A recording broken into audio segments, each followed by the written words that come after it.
Bom, vamos então para a nossa segunda aula do curso de introdução ao SQL. Havíamos parado na criação da tabela de departamentos.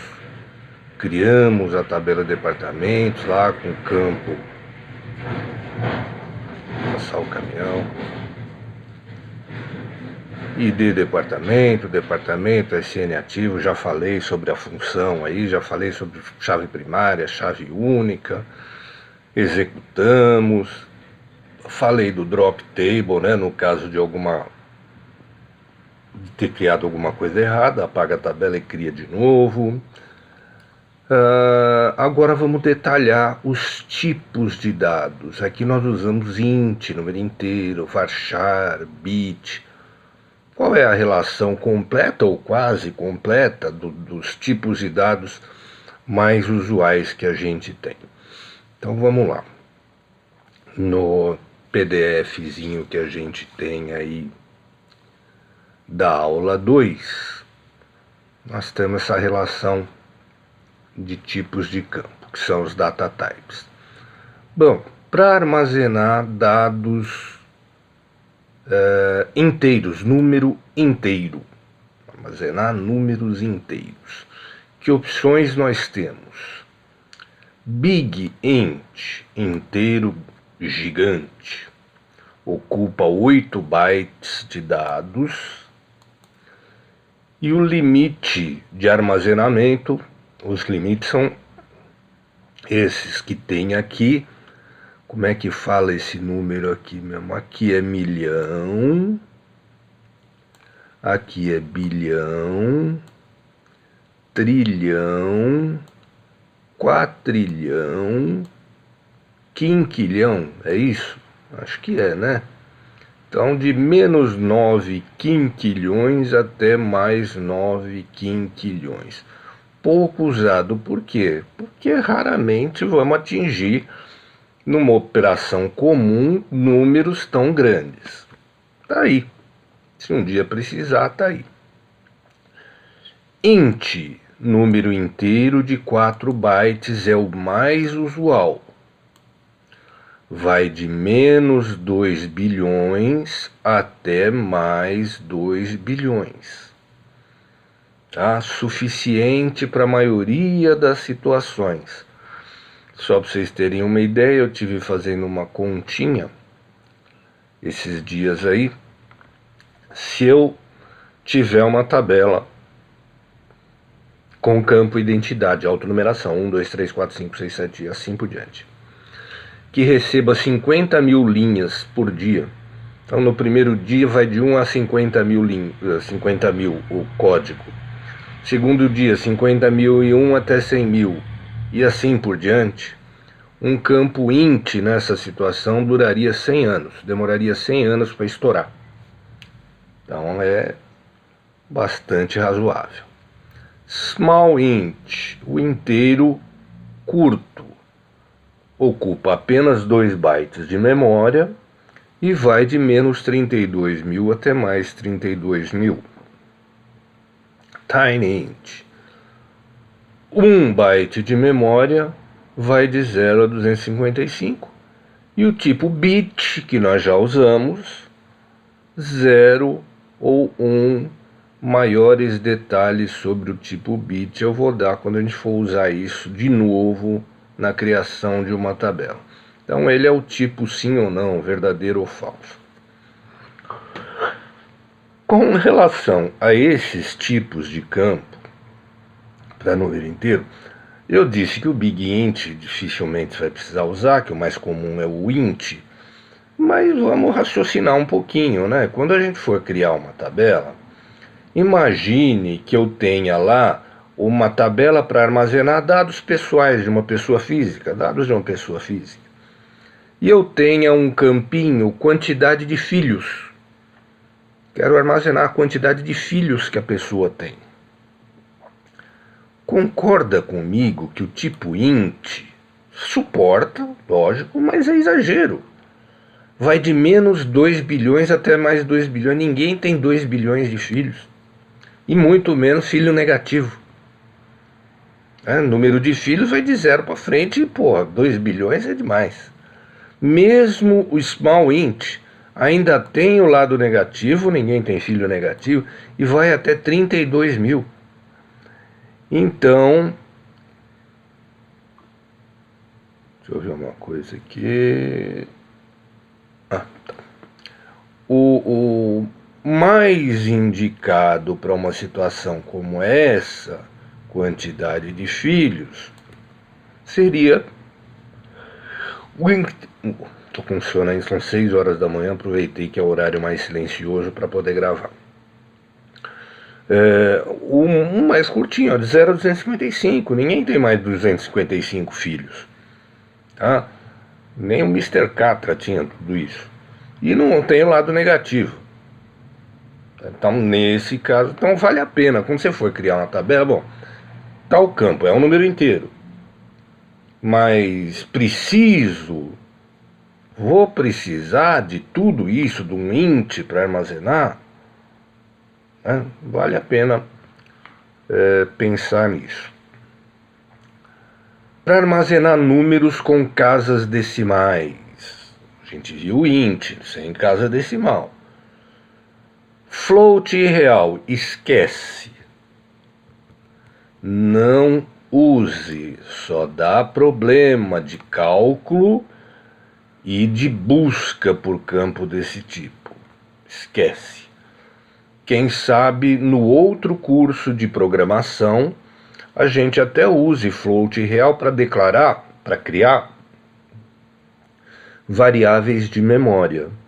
Mas para definir campo de tabela, não use float nem real, porque a forma de armazenamento dele na memória é uma forma imprecisa.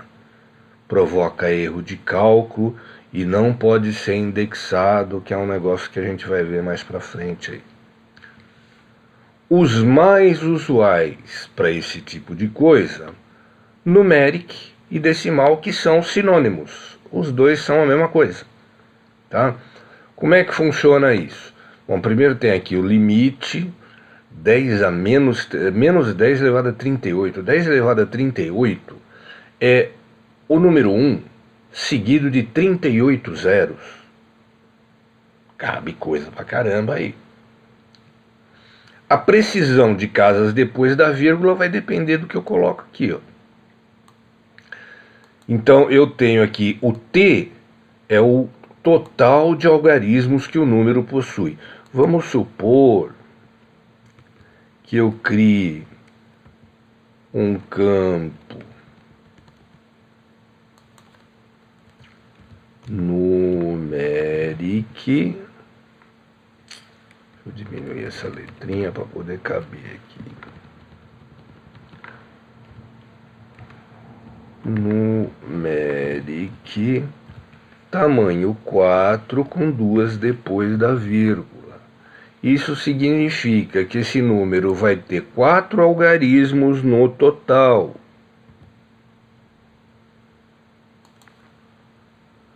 Nove, 9. 2 deles estão depois da vírgula. Então ficaria assim, 99.99. É o maior número que eu consigo armazenar num numeric 4,2, tá? Então o primeiro número é o total de algarismos, o segundo é desse total, quantos estão depois da vírgula. Decimal, mesma coisa. Money tem a mesma finalidade, não provoca erro de cálculo, pode ser indexado, mas é pouco usado porque ele está nesse limite e só aceita 4 casas depois da vírgula. Mas, Magno, é dinheiro. Para dinheiro preciso de mais casas depois da vírgula? Dependendo da situação, sim. Tá? Dependendo da operação comercial, já precisei de 6 casas depois da vírgula para guardar, armazenar preço unitário de produto e nota fiscal. Aliás, depois eu dou uma olhada numa documentação da nota fiscal eletrônica que eu tenho aqui. Se não me engano, o limite de decimais para preço unitário é 6 casas na nota fiscal eletrônica. Dados alfanuméricos, campo para armazenar texto. O que é texto? Letra, número, qualquer coisa que tenha no teclado você pode botar num campo desse. Padrão ANSI. Existem 2 padrões de gravação de texto. Isso não no SQL, isso é geral. Tá? Qualquer tipo de gravação de texto, você pegar o Notepad, você vai ter essas 2 opções de gravação de texto, bloco de notas. Tá? Então isso é qualquer coisa que grave padrão texto, e padrão texto é gravar os códigos dos caracteres sem qualquer tipo de formatação. Quer dizer, quando eu gravo um arquivo texto, eu estou gravando o código de caractere. Por exemplo, o A maiúsculo é 67, 65, desculpe, o B maiúsculo é 66, e assim por diante. Cada caractere tem um código. Os pontos, os números, todos os caracteres no teclado, cada um tem o código, e padrão ANSI arquivo texto é gravar o código. No padrão ANSI, esse código usa uma tabela chamada tabela ASCII2, na verdade é ASCII, mas todo mundo chama de ASCII2, onde cada caractere ocupa 1 byte. Os códigos de caractere na nossa tabela ASCII vão de 0 até 255, que são números que cabem em um único byte. Então, nesse padrão, a gente tem o tipo char, com seu tamanho máximo. Tamanho fixo, com no máximo n caracteres, onde esse n pode ir até 8.000. Quer dizer, o máximo do tipo char que eu consigo criar é um char de tamanho 8.000.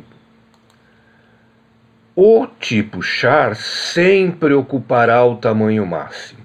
Se eu criar um campo char tamanho 40, ele sempre vai ocupar 40. Mesmo que na hora de gravar, eu grave um valor menor. Lembra da tabela de departamentos? Vamos supor que eu tenha criado o campo nome do departamento como char 40.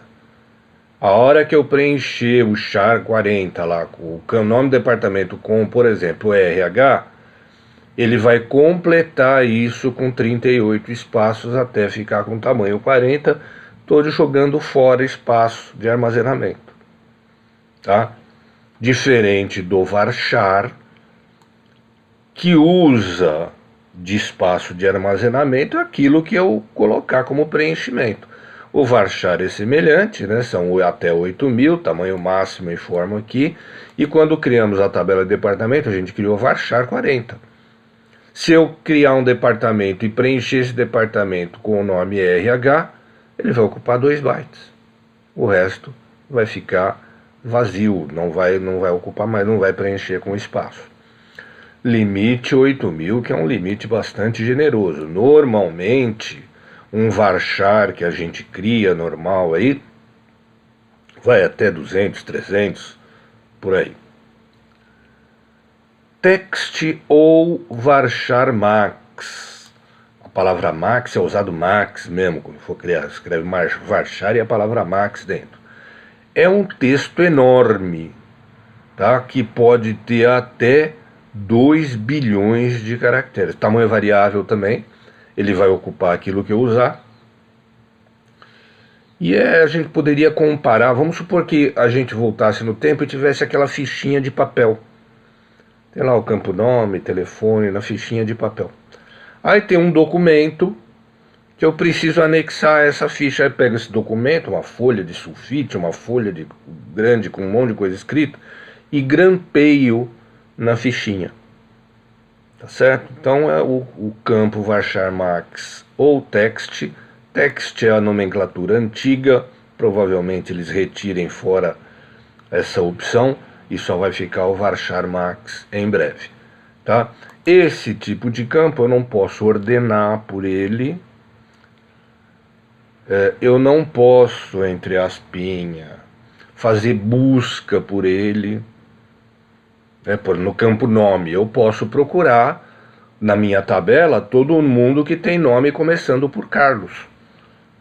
Tá? Mas no varchar eu não posso fazer, no varchar max, no texto, eu não posso fazer esse tipo de busca. Tá? O campo varchar max é um anexo. Eu não posso ordenar por ele e nem fazer consulta, filtragem por ele. Dá para fazer, mas dá uma mão de obra desgraçada. E aí vem os irmãozinhos desse que eu acabei de falar. Mas é para arquivo texto no padrão Unicode. Tá? Tabela ASCII, cada caractere tem seu código, mas no padrão Unicode, cada caractere ocupa 2 bytes. A tabela ASCII Unicode tem códigos variando de 0 até 35.500 e pouco. Esqueci o quanto é aqui. 65.535, se não me engano, caracteres. Tá? Códigos que eu posso ter ali. Então ocupa 2 bytes. Como é que... É só botar a letra N no começo, a finalidade é a mesma. N-char, N-varchar, N-text. Só que a capacidade cai pela metade, já que ele ocupa 2 bytes. Tá? Então N-char no máximo 4.000, varchar também, e o text aqui no máximo 1 bilhão de caracteres. Por que criaram isso? Existem países no mundo que a quantidade de caracteres é muito maior que a nossa. Se a gente pegar todos os caracteres que a gente tem no teclado, no nosso teclado aqui, mais alguns até que a gente não enxerga no teclado, aquelas caretinhas, aquele monte de coisinha e tal. Por exemplo, no teclado não aparece caractere acentuado. O acento a gente monta combinando, né? Acento agudo com a letra A, com a letra E. Os caracteres acentuados não aparecem aqui, mas eles existem. Tá? Então, no caso da nossa tabela ASCII, com 1 byte, 255 códigos, eu consigo codificar todos esses caracteres. Já China, Japão, sei lá, na Arábia, lá que tem aquele monte de caractere estranho, a quantidade é bem maior, 255 não cabe. Então eles criaram uma outra tabela onde cada caractere ocupa 2 bytes. Para armazenamento de data e hora, a gente tem o famoso e tão famigerado e antigo datetime. Datetime existe desde que o SQL foi criado, ocupa 2 bytes de memória, muito usado ainda. Período que ele consegue armazenar, de quando até quando eu consigo armazenar a data? De 1753 até 9.999. O limite superior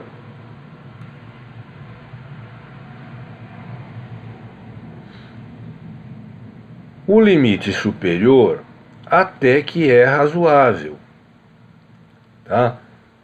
Agora, o limite inferior é muito pequeno, certo? É muito pequeno, é muito recente. Dependendo da aplicação, da tabela, do campo datetime, eu vou ter datas anteriores a essas. Datetime já ninguém usava antes, agora menos ainda. Tá? O período dele é mais curtinho ainda, né? De 1900 a 2079. Quem é o cara que surgiu a partir da versão SQL 2005 que melhora isso? Datetime 2, que vai do ano 1 até 9.999. Essa informação não está correta. Eu copiei, colei, esqueci de alterar. Datetime 2 tem uma exatidão de hora, já que ele armazena a hora também, de até nanosegundos. Milissegundos é 1 segundo dividido por 1000. Tá? Então 3 milissegundos é datetime. O datetime 2 é nanosegundos. O que é o nanosegundos? É bilionésimo de segundo. Nem me preocupei em corrigir porque nós dificilmente vamos usar esse tipo de coisa aqui, né? E também no SQL 2005 surgiram aí o tipo date só para a data, nesse período que vocês estão vendo aqui, e o tipo time somente para a hora, desde a 0 hora até as 23, 59, 59, etc.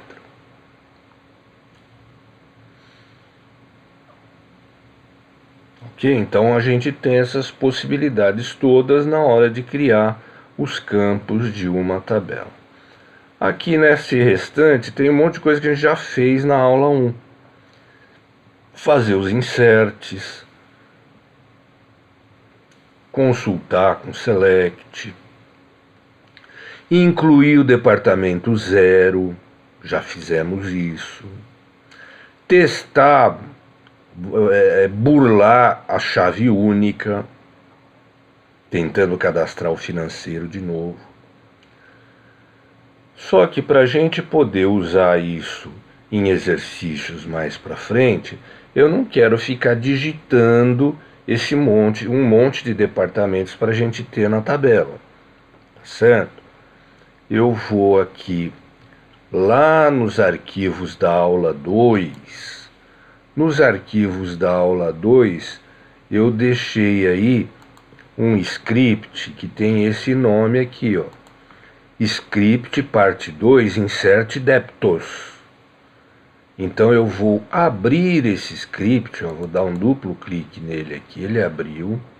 O script vai deletar os departamentos que nós já inserimos, vai ligar a permissão para inserir no campo identidade e vai inserir todos esses departamentos.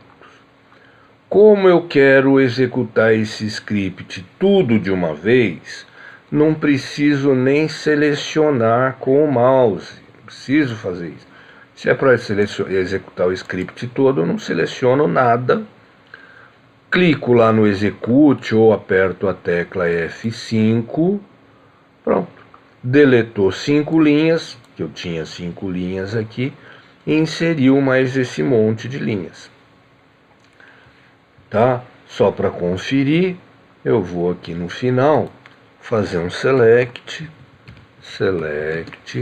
asterisco, não é asterístico, é asterisco, from TB departamentos. Tá vendo que não apareceu?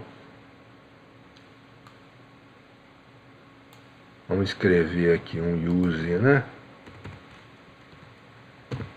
Use TB, use algoritmos, que é o banco, para ele poder enxergar o TB departamentos. Às vezes acontece, vamos ver se eu não vou queimar a língua aqui. Às vezes acontece de eu já ter criado uma tabela, TB departamentos está lá, vou até dar um refresh para ter certeza. E eu abro um script e ele fica tudo vermelhinho como está aí. Eu vou pressionar as teclas Ctrl Shift R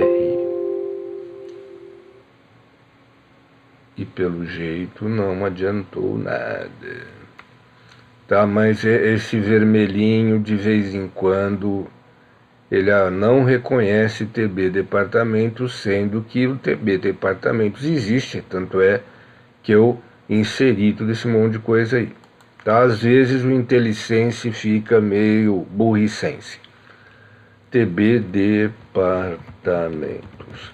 Esse Ctrl Shift R que eu falei, às vezes acontece, eu acabei de criar um objeto, faço refresh aqui no Object Explorer, ele aparece, mas o editor de textos ainda não reconhece, fica botando essa minhoquinha aí. O Ctrl Shift R normalmente resolve, mas aqui tem algum outro gatilho. Opa, agora sumiu. Apertei de novo o Ctrl Shift R, agora ele reconheceu. É temperamental. Então vamos fazer o select, F5 ou clica no botão execute e temos aí todos os departamentos inseridos. Tá? Que temos na sequência na nossa... Tá aqui o script. O que vocês vão fazer agora? Criar a tabela de cargos, tá aí. Agora vocês vão se divertir um pouquinho.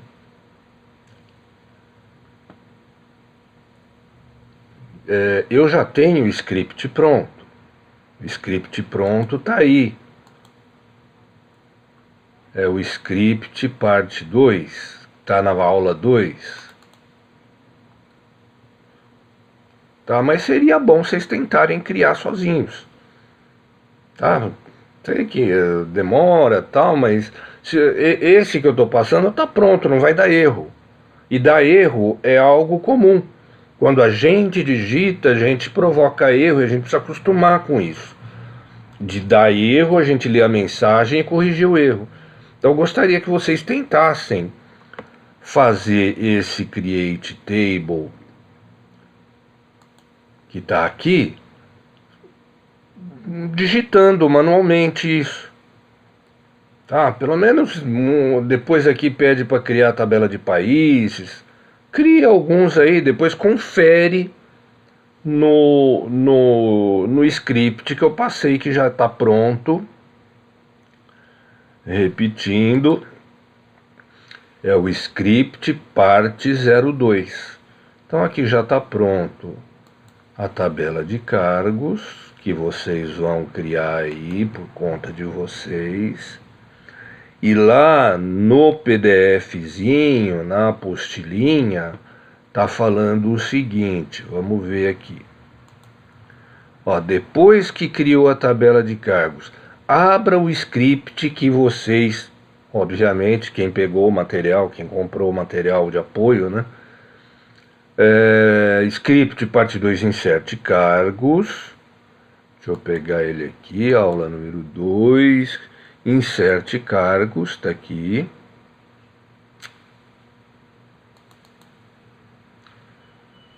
Então ele vai colocar em uso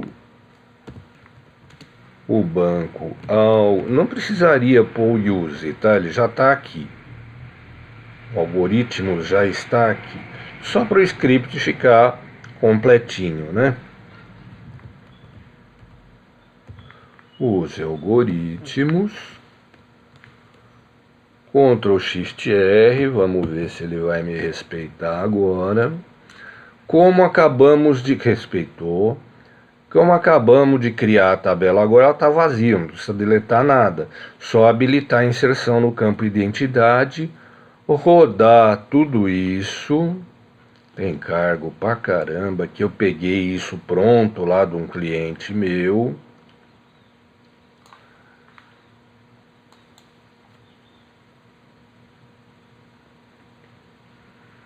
Tem aqui um update, vou até deixar por culpa desse cara aqui que está em minúsculo. Eu quero que pôr todo mundo em maior, técnico, comercial, almoxarifado. Eu quero que fique tudo maiúsculo, tá? Mas a gente vai falar do comando update mais pra frente. Então lá no final ele desliga a permissão, passa o que está minúsculo para maiúsculo e faz o select para consultar. Como é para executar tudo, não vou selecionar nada, clicar no botão execute. Ele executou, fez os inserts todos. E aqui em results, na abinha results aqui embaixo, você tem o resultado do select. Tá? Então aqui é uma indústria metalúrgica, então os cargos têm a ver com a questão da indústria metalúrgica aí. Tá? Preparador de usinagem, flexíveis, tem aí negócio de torno, CNC, forneiro, porque lá faz fundição também e tal. Bom, e assim por diante, pessoal. Agora vocês vão criar, eu vou fazendo aqui, mas vocês vão acompanhando na apostilinha. Tabela de países. também tem um script para inserir os países. Então, no meu script parte 2, deixa eu fechar esses aqui para não ficar atrapalhando aí.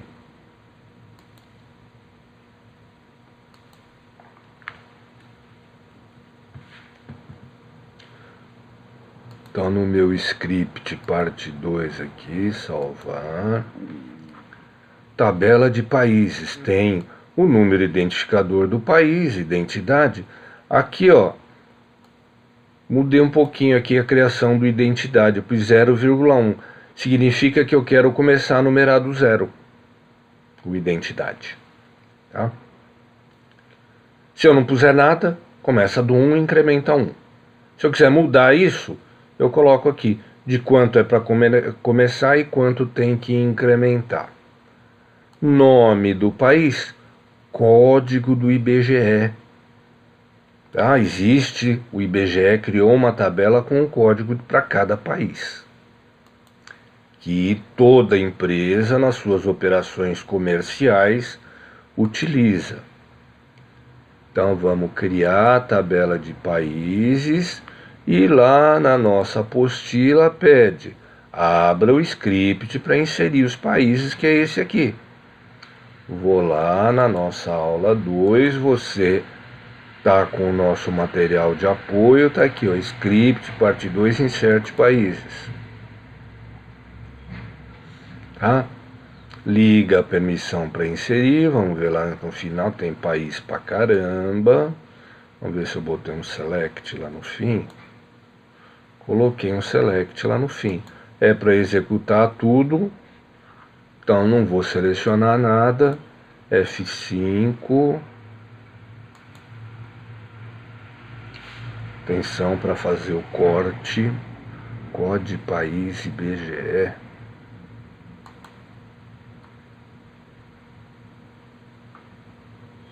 COD país IBGE.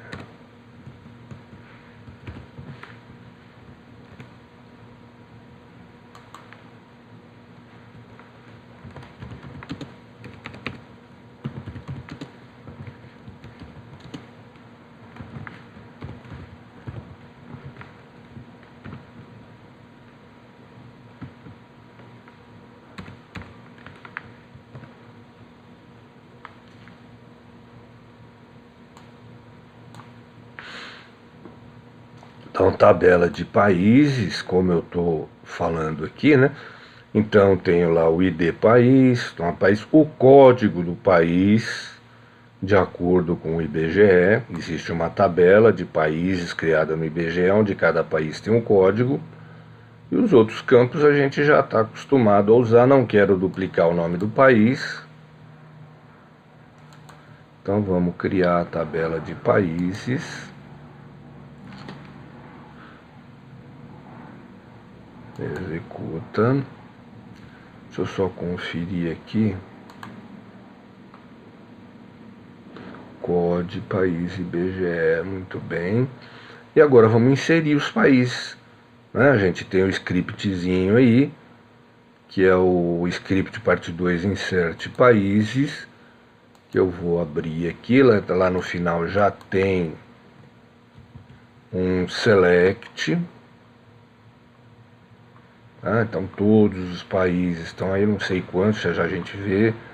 Para executar tudo, não preciso selecionar nada, é só clicar no botão execute. Criou os países todos e me pôs aqui a lista.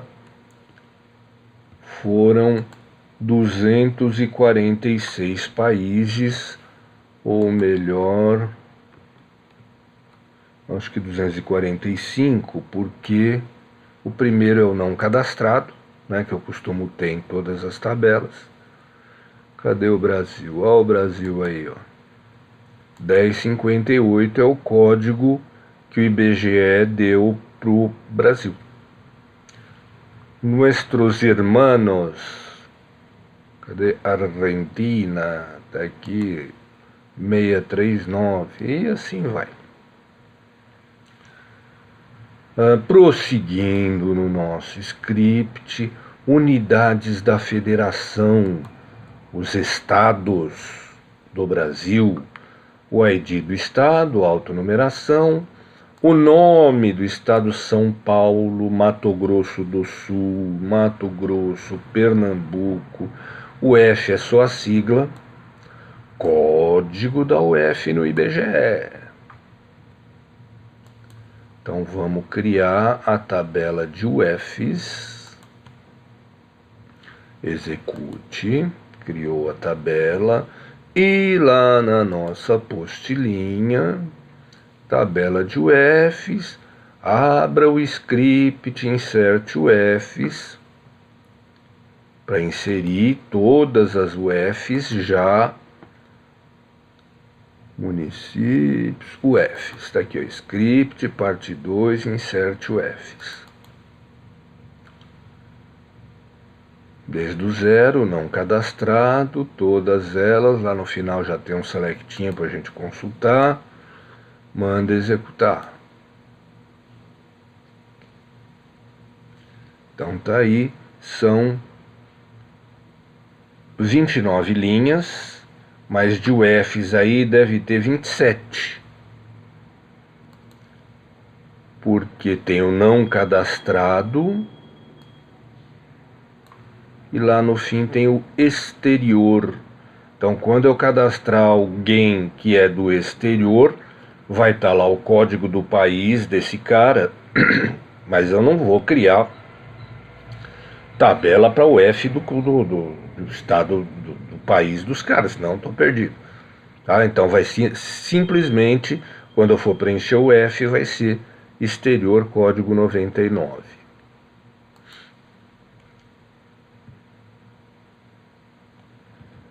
Voltando, deixa eu excluir aqui, limpo aqui também para não virar bagunça.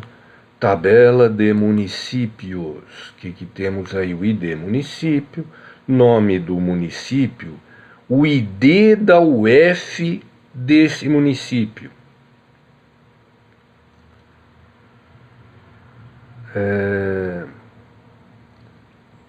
O código do município no IBGE, se está ativo, etc, etc. Criar tabela.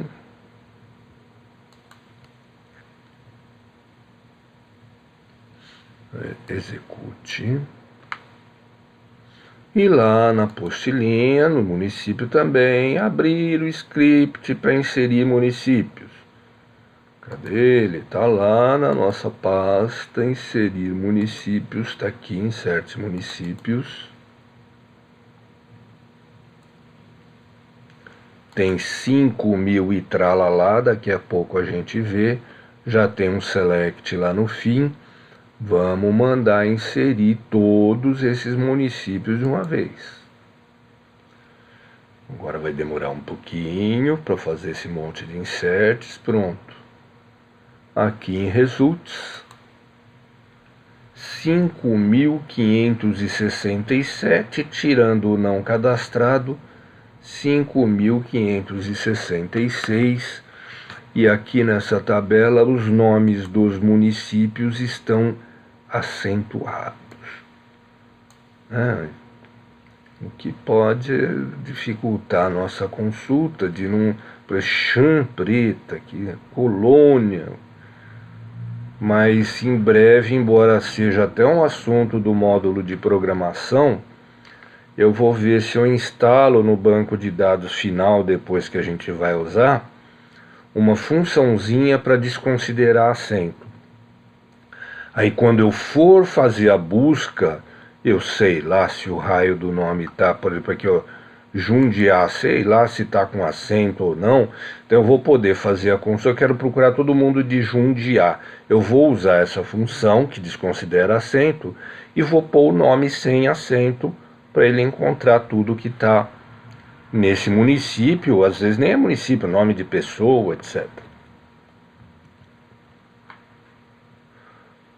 Voltando na criação das tabelas. Tabelas de banco, o que tem a mais aqui? O número do banco dado pela Febraban. Cada banco tem o seu número. Então vamos criar a tabela de bancos. E a tabela de bancos também, como é fixo, os bancos pode posteriormente aparecer algum banco novo, mas o que já tem hoje estão aqui no script de insert bancos. Aula 2, cadê o insert banco? Está aqui.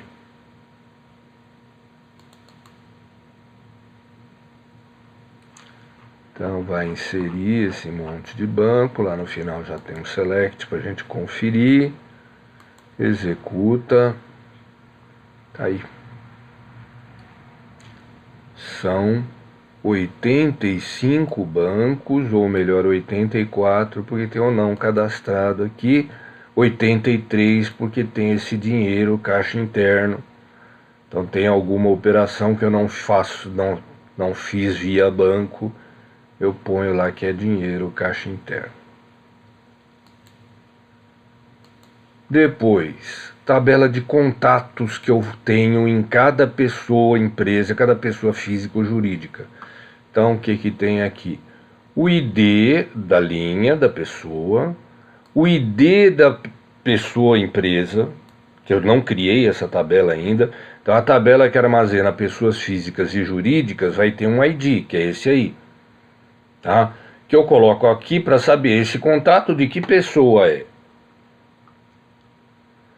Nome, e-mail, para guardar o telefone, eu quebrei o telefone aqui em 3 pedacinhos. DDD, fone e ramal. Qual é o departamento? O ID do departamento? Departamento nós já temos. O ID, tá vendo que eu fui comendo pelas beiradas? Agora eu tô chegando no miolo. E as beiradas já existem. Já tem o departamento, já tem o cargo. Então vou criar essa tabela, mas nessa eu não vou inserir valor, porque aí não é uma tabela fixa como é a tabela de municípios, de UFs, de bancos. Tabela de endereços por pessoa. Essa tabela vai armazenar N endereços para cada pessoa. Também, lembrando, agora, daqui a pouco eu vou criar a tabela de pessoas e empresas. Cada pessoa vai ter um ID, que vai estar aqui, para eu saber esse endereço de que pessoa é. Então, o endereço é quebrado em logradouro, que é o nome da rua, nome da avenida, nome da praça, nome do viaduto. Ninguém mora em viaduto, só embaixo dele, mas tá aí. O número, o complemento, né, se é um apartamento, vai ter aí apartamento número tal. Ou às vezes tem duas casas na mesma. Eu tenho uma casa na praia, na frente moro eu, no fundo é a casa do meu irmão. Então quando eu tô. O meu endereço lá seria a casa 1, que é a casa da frente, do meu irmão, a casa do fundo. Bairro, CEP. O ID município, tabela de município já está pronta.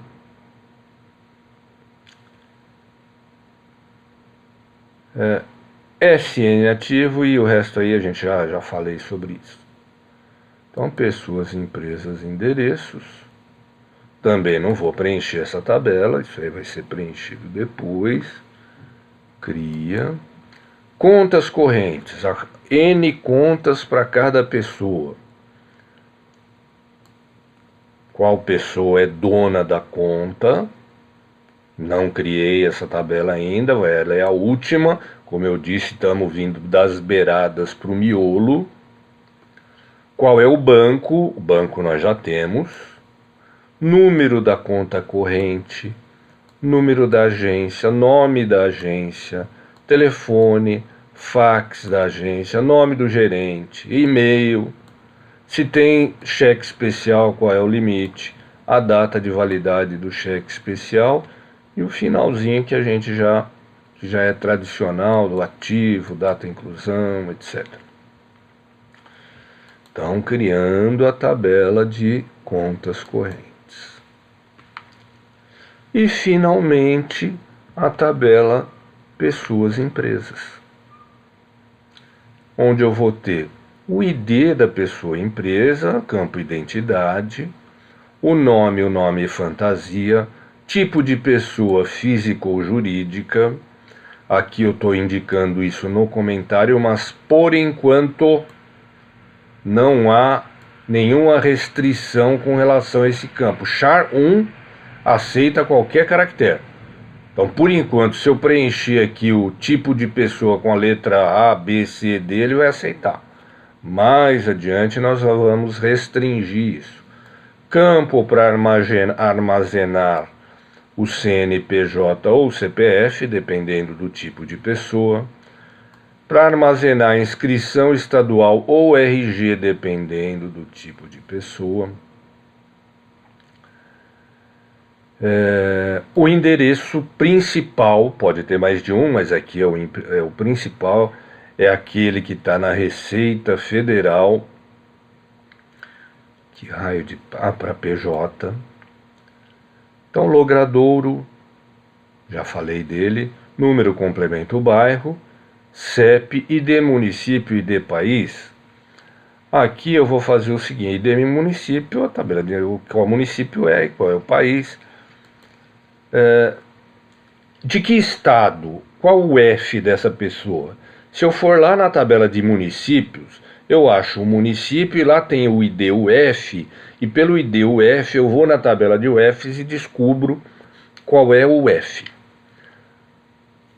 Esse é o ideal da modelagem, das regras normais, mas na prática isso enche o saco, né? É muita mão de obra para eu descobrir qual é o estado onde está o cliente. De repente eu preciso fazer uma consulta de todos os clientes do estado do Rio de Janeiro. Aí eu preciso pegar o município, ir até a tabela de municípios, ver qual é o ID do município, para ir com esse ID na tabela de municípios procurar o nome do município que eu quero. Muita mão de obra. Não me custa nada. Os xiitas da modelagem de dados e das regras normais vão cair de costas quando eu puser o ID, o F, aqui junto da tabela, também do tipo int. Os caras vão cair de costas. Pô, isso é um atentado às regras normais. Não tem problema. Eu, além de ser o DBA de desenvolver o banco, eu uso depois. Sou eu que desenvolvo o sistema que vai usar esse banco. E não ter a UF aqui vai me dar uma mão de obra boa lá na hora de fazer as consultas. Não me custa nada ter isso aqui. Hoje em dia, qualquer HD, espaço de armazenamento aí está sobrando. Então, incluí o IDUF.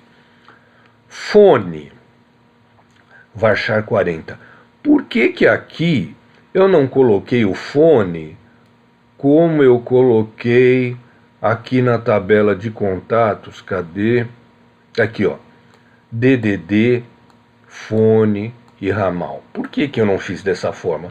Bom, primeiro que eu já vou ter essa tabelinha de contatos, as pessoas com as quais eu falo na empresa, desde o dono da empresa, todo mundo que eu puder falar, vão ter essas informações aqui na tabelinha de contatos.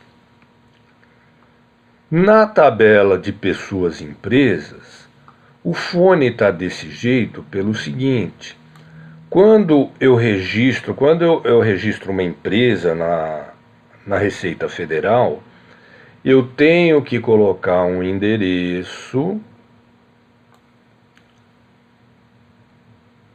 e tenho que dar um telefone, tá certo? Só que lá na Receita Federal, eles não separam o telefone nos seus pedacinhos. O telefone é gravado inteiro. Parênteses, DDD, vem o número do telefone e o ramal grudado no número do telefone. Talvez venha a letra R lá, não tenho certeza. E também é comum eu ter no mesmo campo, lá na Receita Federal, não é aqui não, eu ter no mesmo campo fone de lá, 2 ou 3 telefones gravados no mesmo campo. Aqui nesse campo fone, como eu quero trazer a informação fiel que está lá na Receita Federal, eu coloquei um fone de tamanho 40, tá? para poder trazer exatamente como está lá. Burla algumas regras, mas aqui eu estou trazendo a informação exatamente como está registrado na Receita Federal. Para saber o que o cara é, o que a pessoa é, se é cliente, fornecedor, eu criei vários campos do tipo BIT. Tá? Então, o cara é cliente, o SN cliente vai estar 1. O cara é funcionário, o SN funcionário vai estar 1. O resto 0. O cara é cliente e fornecedor ao mesmo tempo, vai estar 1 nos dois, no cliente e no fornecedor. Tá? Então essa aqui é a parte que descobre ou que registra o que essa pessoa, que relação essa pessoa tem com a minha empresa. Se é uma relação de cliente, fornecedor, funcionário ou qualquer combinação delas. Também por questões de impostos, na hora de gerar nota fiscal, aqui eu coloquei pouca coisa. Se fosse colocar tudo aí ia complicar muito. Eu coloquei só alguns campinhos. Se essa pessoa física ou jurídica é produtor rural, se ela trabalha no regime simples nacional, esse CIMEI eu nem lembro o que é. Tá? E depois vem a parte final lá do ativo, etc. Complementando a informação aqui sobre campo BIT, não existe nada que ocupe um único bit. A menor unidade de armazenamento é 1 byte. Que eu vou tentar desenhar 1 byte aqui. Vamos cortar ele em 8 pedacinhos, porque 1 byte é composto de 8 bits. Então vamos dividir na metade aqui, que se dane a boniteza aí, não estou preocupado com isso. Então, tudo ocupa 1 byte. Quer dizer, se eu for gravar, por exemplo, lá o departamento do cara, cada letrinha do departamento, ou cada letrinha do nome da pessoa, vai ficar gravada num byte, tá? Indo lá na tabela ASCII e procurando o código da tabela ASCII, né? Então, por exemplo, não falando do campo bit ainda, se eu colocar, vamos supor que esse byte faz parte de um campo do tipo char ou varchar. Se eu colocar 1 aqui e 1 aqui, o resto ficar 0, eu não vou preencher de 0 porque estou com preguiça, tá? O resto tudo 0, 1 aqui e 1 aqui, isso é o número 65.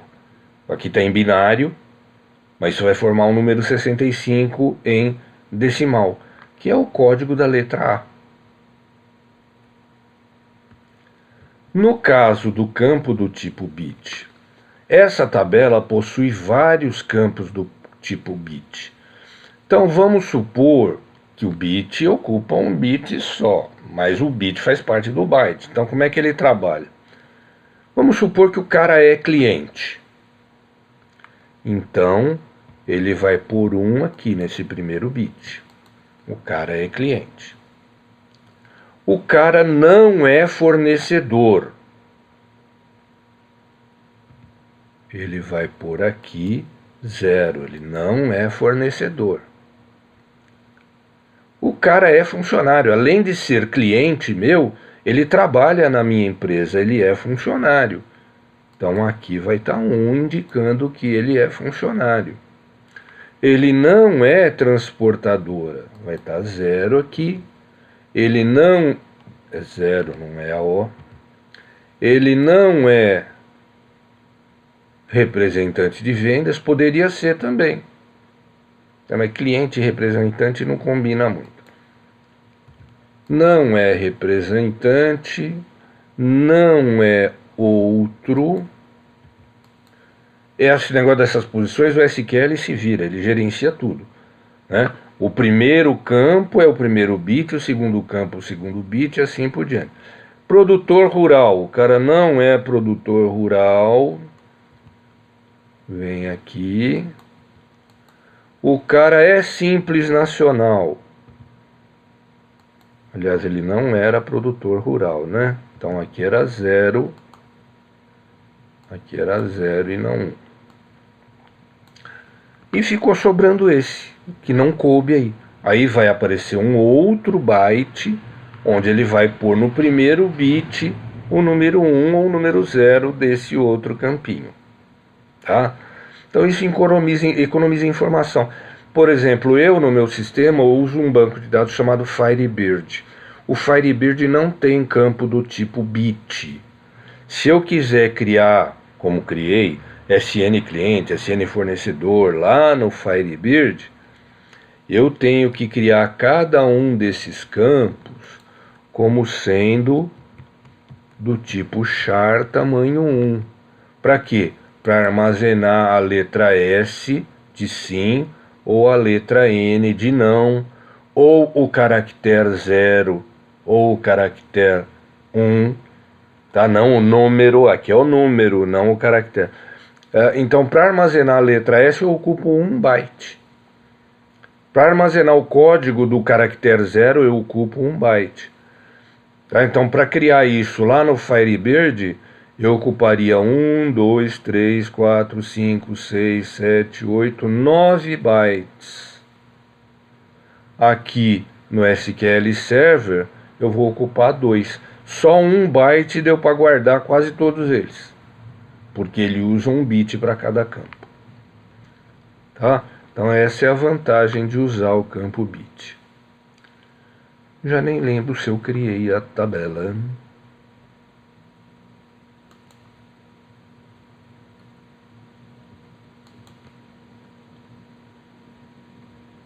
Executar, tabela criada.